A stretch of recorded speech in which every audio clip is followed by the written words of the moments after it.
Dear students, দেখো তোমাদের class 12 এর রাসায়নিক গতিবিদ্যা চ্যাপ্টারটি শুরু করেছিলাম।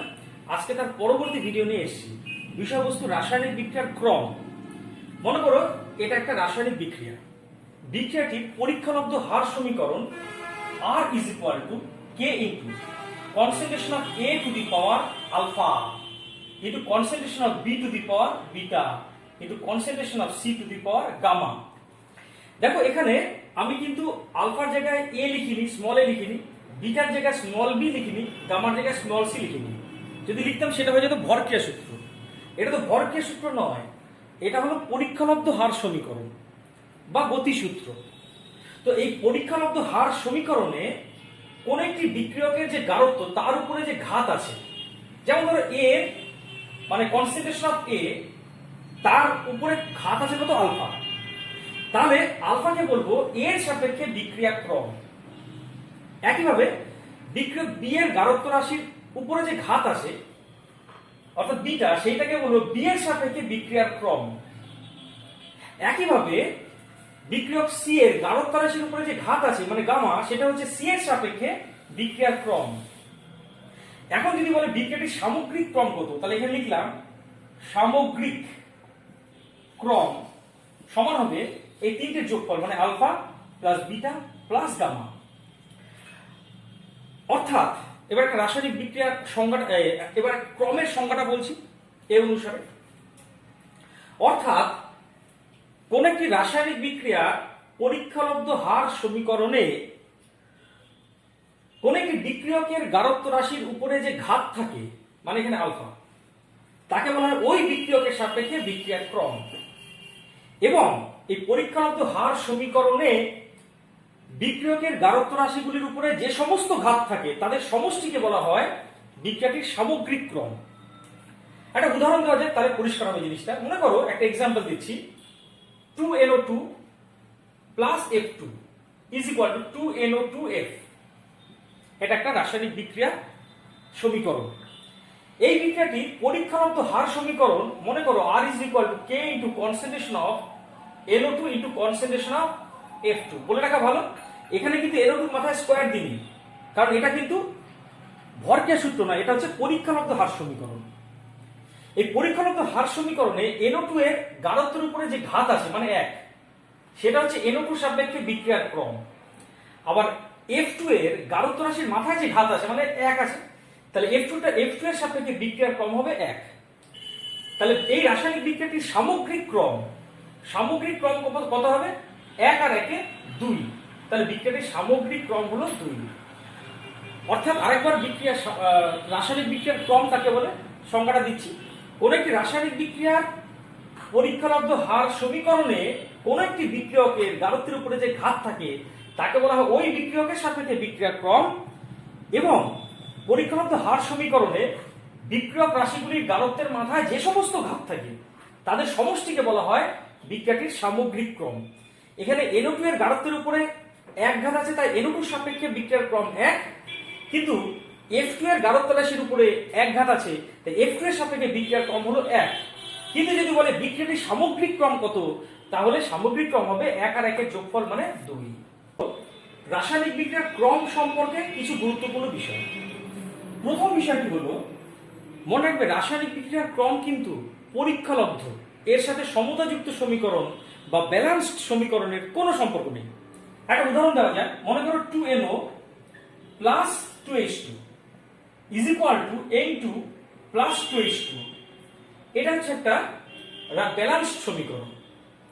এবার এর পরীক্ষালব্ধ হার সমীকরণ R is equal to K into concentration of NO এর square into concentration of H2। খেয়াল করে দেখো, আমি এই যে সমীকরণটা লিখলাম এটার সাথে কিন্তু ব্যালেন্স সমীকরণের কোনো সম্পর্ক নেই।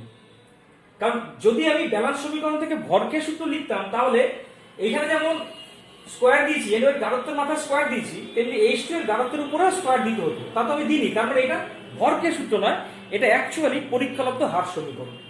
এখন এই পরীক্ষালব্ধ হার সমীকরণে দেখো NO এর সাপেক্ষে বিক্রিয়ার ক্রম হবে 2, কারণ এই NO এর গাঢ়ত্বের উপরে 2 আছে। আর H2 এর সাপেক্ষে বিক্রিয়ার ক্রম হবে 1, কারণ H2 এর গাঢ়ত্বের উপরে 1 আছে। তাহলে বিক্রিয়াটির সামগ্রিক ক্রম বিক্রিয়াটির সামগ্রিক ক্রম কত লিখবো? এই বিক্রিয়াটির 2 আর 1 3। আমি যে এখানে 3টা লিখলাম সামগ্রিক ক্রম, এটা দেখো পরীক্ষালব্ধ, কারণ এই ক্রমটাকে আমি পেয়েছি পরীক্ষালব্ধ হার সমীকরণ থেকে। এর সাথে ব্যালান্স সমীকরণের কোনো সম্পর্ক নেই। দ্বিতীয় ইম্পর্টেন্ট বিষয় হলো কিছু কিছু বিক্রিয়া আছে যে বিক্রিয়াগুলি একটি মাত্র ধাপে সম্পন্ন হয়, যে বিক্রিয়া কোনো অন্তর্বর্তী পদার্থ উৎপন্ন হয় না, একটা মাত্র ধাপেই বিক্রিয়াটা সম্পন্ন হয়ে যায়, সেই বিক্রিয়াকে বলে মৌলিক বিক্রিয়া। মৌলিক বিক্রিয়ার ক্ষেত্রে বিক্রিয়ার ক্রমকে কিন্তু সরাসরি ব্যালান্স সমীকরণ থেকে নির্ণয় করা যায়, মানে এমনটা না। অর্থাৎ মৌলিক বিক্রিয়াগুলির ক্ষেত্রে বিক্রিয়ার ক্রমকে সরাসরি ব্যালান্স সমীকরণ থেকে নির্ণয় করা যায়।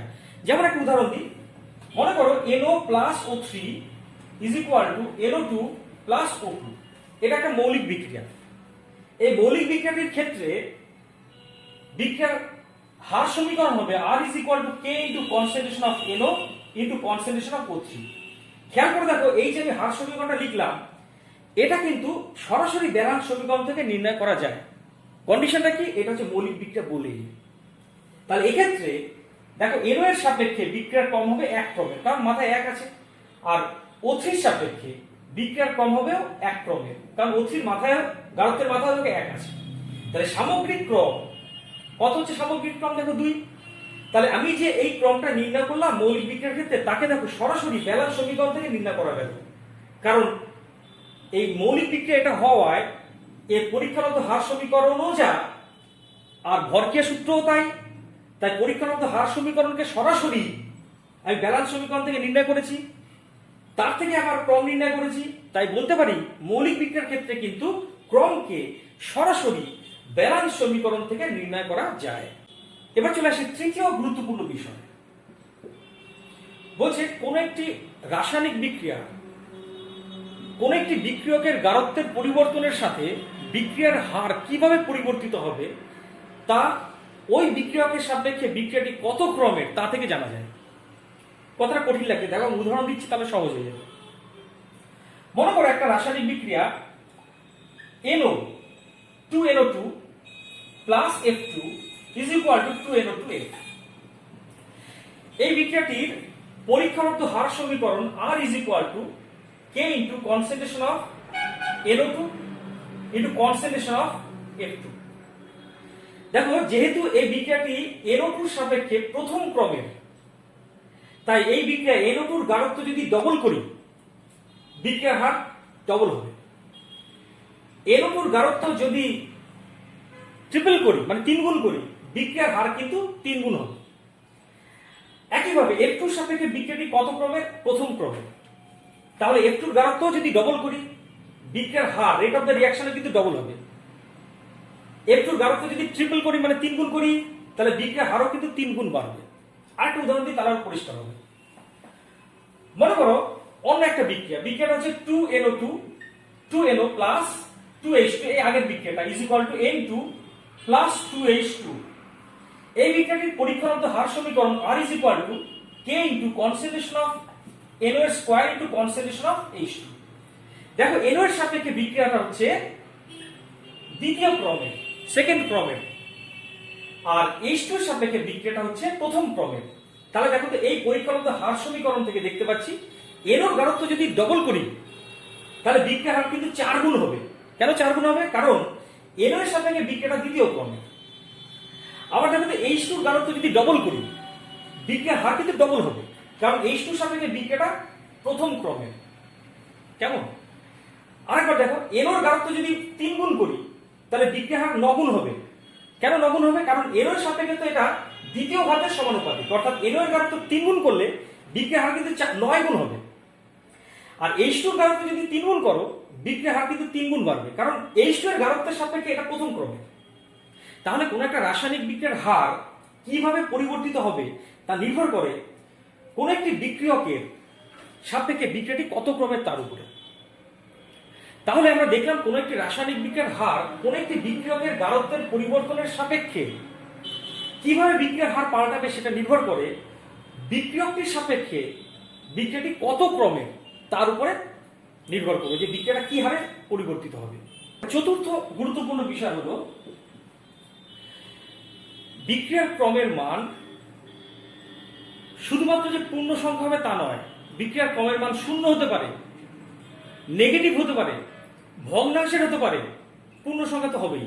যেমন একটা উদাহরণ দিই, CH3CH2 তাকে হিট করলে সেটা ভেঙে যায় CH4 প্লাস CO3। এই বিক্রিয়াটির ক্রম দেখা গেছে, মানে বিক্রিয়াটির হার দেখা গেছে R is equal to K into concentration of CH3CHO a to the power 3/2।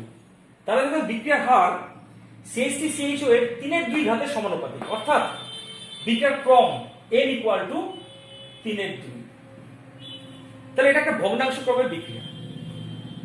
আরো অনেক উদাহরণ আছে, যেমন ধরো আরেকটা উদাহরণ দিচ্ছি, 2HI তাকে হিট করলে ভেঙে যায়, কিসে কিসে ভাঙে, H2 প্লাস I2 তে। দেখা গেছে বিক্রিয়ার হার rate of the reaction is equal to K into HI এর গাঢ়ত্বের শূন্য ঘাতের সমানুপাতিক। মানে বিক্রিয়ার হার HI এর গাঢ়ত্বের উপর নির্ভরশীল নয়। বিক্রিয়া তুমি HI এর গাঢ়ত্ব বাড়াও কি কমাও, ডাজ নট ম্যাটার, বিক্রিয়ার হার অপরিবর্তিত থাকে। তার ফলে বলতে পারি বিক্রিয়াটির হার HI এর সাপেক্ষে শূন্য ঘাতের সমানুপাতিক, অর্থাৎ বিক্রিয়াটি HI এর সাপেক্ষে শূন্য ক্রমের, অর্থাৎ N ইকুয়াল টু এই বিক্রিয়ার ক্ষেত্রে 0। তাহলে আমি দেখলাম যে বিক্রিয়ার ক্রম ভগ্নাংশ হতে পারে, শূন্য হতে পারে, আবার নেগেটিভও হতে পারে। কখনো কখনো দেখা গেছে ক্রমের মান নেগেটিভও হতে পারে, আবার ক্রমের মান পূর্ণ সংখ্যা তো হয়। তাহলে ক্রমের মান পূর্ণ সংখ্যা হয়, ভগ্নাংশ হয়, নেগেটিভ হয়, এমনকি শূন্য হতে পারে। হার ধ্রুবকের একক। মনে করে একটা বিক্রিয়া A থেকে বিক্রিয়া জাত এবং এই বিক্রিয়াটা n তম ক্রমের, তাহলে বিক্রিয়ার হার R is equal to K into concentration of A to the power n। এখানে কেটা হচ্ছে বিক্রিয়ার হার ধ্রুবক, এই K এর একক আমাকে নির্ণয় করতে হবে। দেখো তো K সমান সমান লিখতে পারি R by concentration of A to the power n। এখানে R হচ্ছে বিক্রিয়ার হার, concentration of A হলো বিক্রিয়ক A এর গাঢ়ত্ব, n টা হচ্ছে ক্রম। এখন K এর একক এখানে লিখলাম, K এর একক সমান সমান বিক্রিয়া হারের একক, বিক্রিয়া হার এর একক বাই গাঢ়ত্বের একক, গাঢ়ত্বের একক টু দি পাওয়ার n, গাঢ়ত্বের একক টু দি পাওয়ার n লিখলাম। তাহলে এবার দেখো বিক্রিয়া হারের একক কি তোমার জানো, আমি এবার উপরে লিখলাম। হ্যাঁ, তাহলে K এর একক গাঢ়ত্বকে কোন এককে প্রকাশ করছে তার উপরে নির্ভরশীল হবে। যদি গাঢ়ত্বকে মোল পার লিটারে প্রকাশ করা হয় তাহলে K এর একক হবে, লিখলাম K এর একক হবে তাহলে বিক্রিয়া হারের একক। তাহলে কি তুমি জানো, মোল পার লিটার, মানে mole litre inverse, second inverse, আর গাঢ়ত্বের একক তো মোল পার লিটার বা মোল লিটার ইনভার্স। নিচে লেখা আছে টু দি পাওয়ার n রাখলাম। তাহলে K এর একক পাচ্ছি, দেখো তো এখানে 1 আছে, মানে মোল পার লিটারের উপরে কত আছে 1। তাহলে কি লিখতে পারি, মোল litre inverse to the power 1 minus n second inverse. তাহলে গাঢ়ত্বকে যদি মোল পার লিটারে প্রকাশ করি তাহলে K এর একক পেলাম মোল litre inverse to the power 1 minus n second inverse.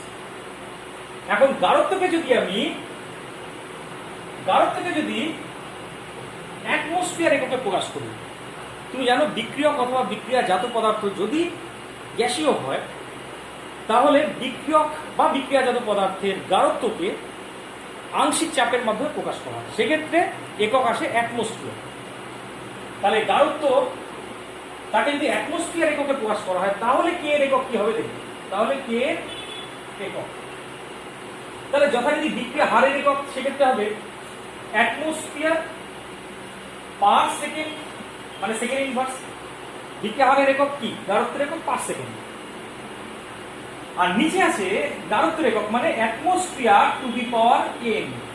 তাহলে সেক্ষেত্রে দেখো তো K এর একক কি হবে, অ্যাটমসফিয়ার টু দি পাওয়ার, এখানে 1 আছে, 1 মাইনাস n সেকেন্ড ইনভার্স। কেমন? আচ্ছা দেখো গাঢ়ত্ব প্রকাশের আরেকটা রীতি আছে, গাঢ়ত্ব প্রকাশের, সেটা কি একটু বলি। 1 লিটার মানে তুমি জেনে রাখো 1 ঘন ডেসিমিটার, মানে ডিএম কিউ। 1 লিটার, এখানে লিখলাম 1 লিটার সমান সমান ডিএম কিউ, মানে ঘন ডেসিমিটার। তাহলে মোল পার লিটারকে লেখা যায় মোল ডিএম টু দি পাওয়ার -3। তাহলে গাঢ়ত্বকে এই এককে প্রকাশ করা হয়। সেক্ষেত্রে এই যে এককটা পেয়েছিলাম সেটা পরিবর্তিত হয়ে কিসে রূপান্তরিত হচ্ছে দেখো, কে এর একক করে লিখলাম। সেক্ষেত্রে কে এর একক হচ্ছে কি দেখো, মোল, হ্যাঁ, DM to the power -3 to the power 1 - n second inverse.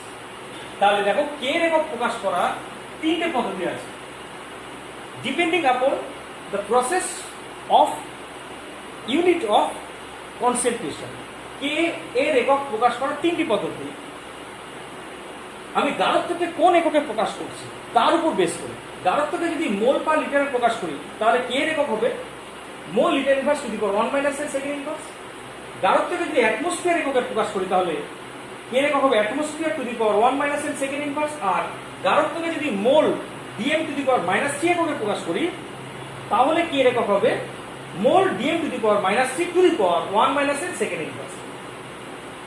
এই হচ্ছে কে এর একক। এবার আমি বিভিন্ন ক্রমের ক্ষেত্রে আমি কে এর এককগুলি বার করছি। যেমন ধরো আমি মোটামুটি দুটো ক্রমের ক্ষেত্রে বার করে দেখাই।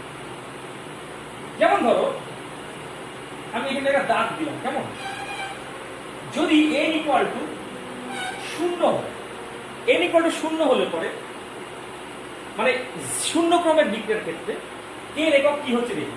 তাহলে সেক্ষেত্রে n এর জায়গায় 0 বসাবো। তাহলে দেখো এককটা কি দাঁড়াচ্ছে, কে এর একক এখানে লিখলাম কে এর একক।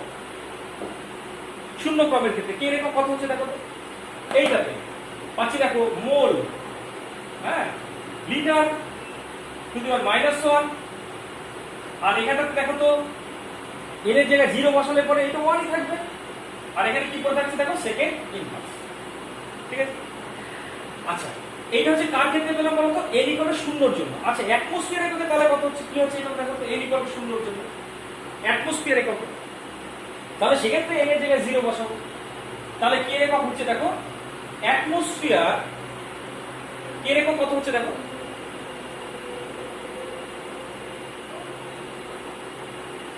আচ্ছা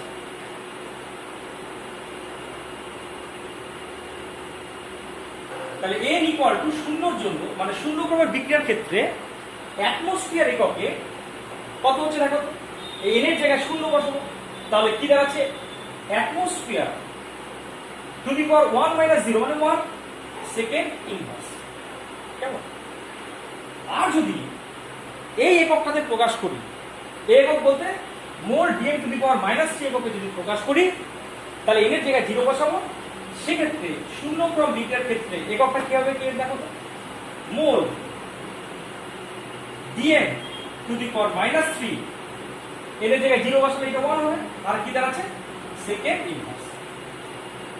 এইটা হলো শূন্য ক্রমের ক্ষেত্রে। বলো তো প্রথম ক্রমের ক্ষেত্রে মানে n = 1, তাহলে n এর জায়গায় 1 বসালে 1 - 1 মানে 0, তাহলে এই টোটাল মানটা 1 চলে আসবে। তাহলে সেক্ষেত্রে দেখো তো কে এর একক পাচ্ছি সেকেন্ড ইনভার্স। এক্ষেত্রেও দেখো তো প্রথম ক্রম বিক্রিয়ার মানে n = 1 অর্থাৎ প্রথম ক্রমের বিক্রিয়ার ক্ষেত্রে অ্যাটমোস্ফিয়ারের জায়গায় n এর জায়গায় 1 বসালে 1 - 1 মানে 0, মানে এই মানটা আসবে 1। এক্ষেত্রেও দেখো করতে পারছি সেকেন্ড ইনভার্স। এখানেও দেখো 1 - 1 বসাবো প্রথম ক্রমের বিক্রিয়ার ক্ষেত্রে, তাহলে এইটা আসবে 1, তাহলে এখানেও পাবো দেখো সেকেন্ড ইনভার্স।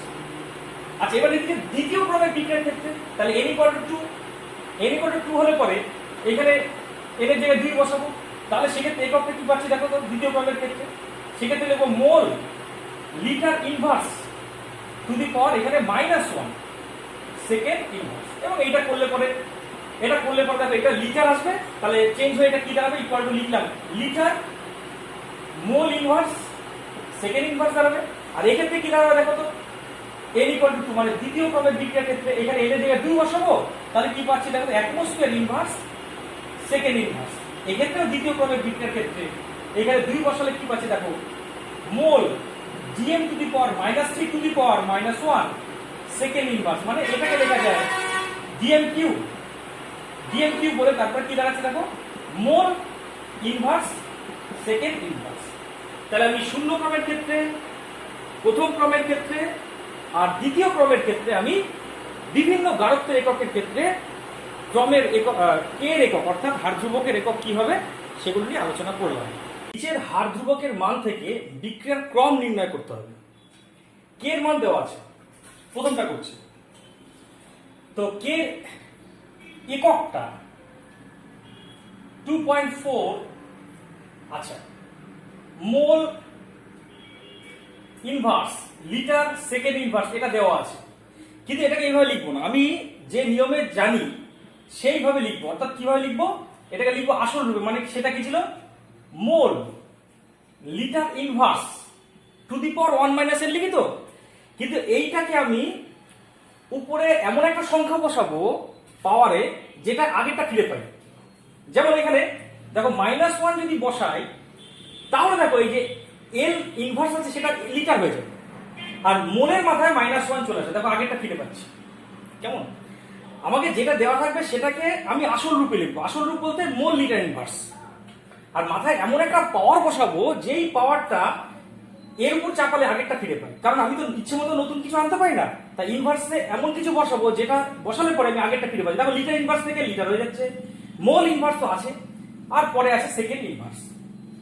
এবার খেয়াল করে দেখো এই এককে কে এর এককটা কি ছিল, এককটা ছিল মোল litre inverse to the power 1 - n second inverse, একটু আগে করলাম। তাহলে এবার এই দুটো এককে তুলনা করব, তুলনা করে কি পাচ্ছি দেখো, -1 = 1 - n, অতএব 1 - n is equal to -1, অতএব n equal to কত লিখতে পারছি দেখো তো, n equal to 0, তাই নাকি? অর্থাৎ বিক্রিয়াটি শূন্য ক্রমের বিক্রিয়া এবং এটার ক্রম হচ্ছে শূন্য। এবার দ্বিতীয়টা করে দেখাচ্ছি। দেখো দ্বিতীয়টা বলেছে কে সমান এইটা, কিন্তু এইভাবে লিখবো না, আমি কি লিখবো আসল রূপে। আসল রূপটা কি, 3.8 × 10⁻⁻6 আছে। আসল রূপ বলতে এটা ছিল atm অ্যাটমসফিয়ার, এখানে আসল রূপে লেখা আছে, কিন্তু এখানে আর সমস্যা নেই। এবং এখানে কি লিখি মনে আছে তোমাদের, 1 - n সেকেন্ড ইনভার্স, তাই না? অ্যাটমসফিয়ার এককে কে এর একক কি লিখেছিলাম মনে আছে, একটু আগে করলাম, atmosphere two the power 1 - n second inverse. সেক্ষেত্রে এই দুটো তুলনা করলে কি পাচ্ছি দেখো, 1 - n is equal to -2, তাহলে n সমান পাচ্ছি 3, অর্থাৎ এই বিক্রিয়াটি তৃতীয় ক্রমের বিক্রিয়া। আরেকটা আছে কে সমান 7.1 × 10⁻³ mole to the power -2 litre square second inverse.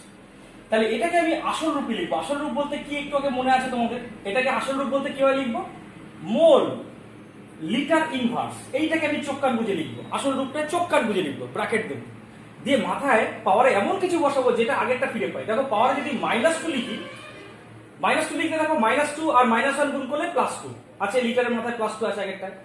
-2 মোলের উপর পড়লে দেখো মোল টু দি পাওয়ার -2 সেটা আছে আগেরটা। তাহলে পাওয়ারে আমি এমন কিছু চাপাবো যেটা চাপালে পরে আগেরটা ফিরে পাই, সেকেন্ড ইনভার্স। এবার এটাকে আমি আসল রূপে লিখবো। আসল রূপ মানে অ্যাকচুয়ালি আমি কিভাবে লিখতাম, mole litre inverse to the power কি লিখতাম মনে আছে, 1 - n সেকেন্ড ইনভার্স, তাই না? মোল পার লিটারে কে এর একক আমি লিখেছিলাম, একটু আগে প্রমাণ করেছিলাম, মোল litre inverse to the power 1 - n second inverse. তাহলে এই দুটোকে এবার তুলনা করব, তুলনা করে কি পাচ্ছি, -2 is equal to 1 - n, অতএব n is equal to 3, অর্থাৎ এটি তৃতীয় ক্রমের বিক্রিয়ার হার ধ্রুবক, অর্থাৎ বিক্রিয়াটি তৃতীয় ক্রমের।